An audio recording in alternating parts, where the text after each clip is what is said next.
अस्सलामु अलैकुम वरहमतुल्लाहि वबरकातुह। आज हम एक ऐसे अमल पर बात करेंगे जो बेज़ाहिर मामूली लगता है, लेकिन उसके अंदर बहुत बड़े दीनी और दुनियावी नुकसानात छुपे हुए हैं, और वो है औरतों का अपने बाल बेच देना।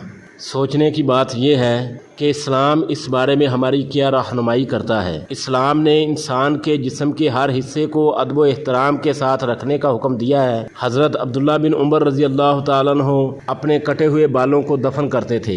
इमाम अहमद बिन हम्बल रहमहुल्लाह फरमाते हैं, बाल और नाखून दफन करने चाहिए, अगर ना भी करे तो हर्ज नहीं, मगर दफन करना मुस्तहब है। तो जिन चीज़ों को अदब से दफन करने की हिदायत है, उन्हें बाज़ारों में बेच देना क्या शरई लिहाज से दुरुस्त हो सकता है? और फिर बालों का बेच देना क्यों नुकसानदेह है? इसलिए कि इंसानी बालों की बेहुरमती होती है। वो बाल विग बनाने में इस्तेमाल होते हैं, दूसरे लोग उनसे जैली खूबसूरती हासिल करते हैं। बाज़ औक़ात ऐसी औरतों से मर्द भी धोखा खाते हैं। और दूसरा ये कि ये हराम कमाने का जरिया बन जाता है।